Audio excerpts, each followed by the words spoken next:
Bonjour et bienvenue dans le flash d'information.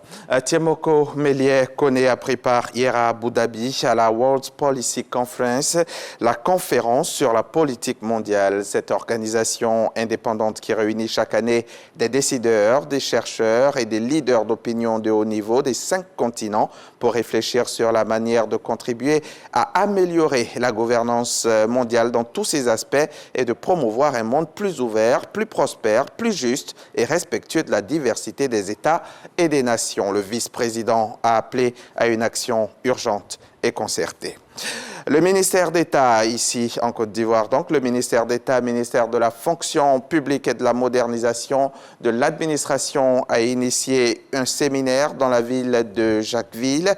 Durant une semaine, ministères, institutions et partenaires ont fait l'état des lieux de la politique, de l'éthique et de la déontologie avant de dégager des perspectives. Cette nouvelle politique d'éthique de la déontologie entend encadrer le cadre réglementaire et juridique. On voit cela avec Jean-Marc Djadji.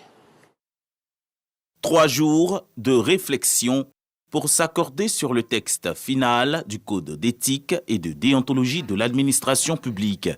Ce texte est vulgarisé auprès des fonctionnaires et agents de l'État. Il faut que l'agent public élève son niveau de conscience. Nous sommes à la tête d'administration. Nous travaillons pour le peuple. Et il faut bien sûr que des conditions soient bien claires, des sillons soient tracés pour que nous puissions rendre le meilleur de nous-mêmes, dans le respect de l'usager du service public. Ce colloque sur la mise en œuvre d'une politique d'éthique et de déontologie dans l'administration publique est à l'initiative du ministère d'État, ministère de la fonction publique et de la modernisation de l'administration. Les experts de l'Observatoire de l'éthique et de la déontologie, logés au sein de la Direction générale du Trésor et de la comptabilité publique, y ont apporté leur contribution. Il s'agit maintenant, après ce partage-là, de voir comment les différents points focaux des différentes administrations ont pu avancer dans la mise en place de leur politique éthique et déontologique. Ce séminaire est rattaché à la gestion financière. C'est pour permettre à l'administration d'avoir des éléments juridiques à appliquer. C'est pour leur donner les moyens de bien gérer les deniers publics. Le Code d'éthique et de déontologie de la fonction publique est un instrument de bonne gouvernance pour une administration au service des populations.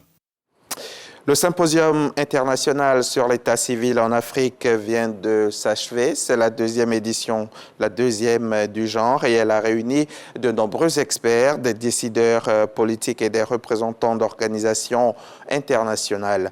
L'universalité de l'état civil au défi des mobilités internationales, voilà, c'était cela le thème de cette édition 2024. Sidonie Davila reviendra dans le 13h sur les recommandations et autres résolutions de ce symposium.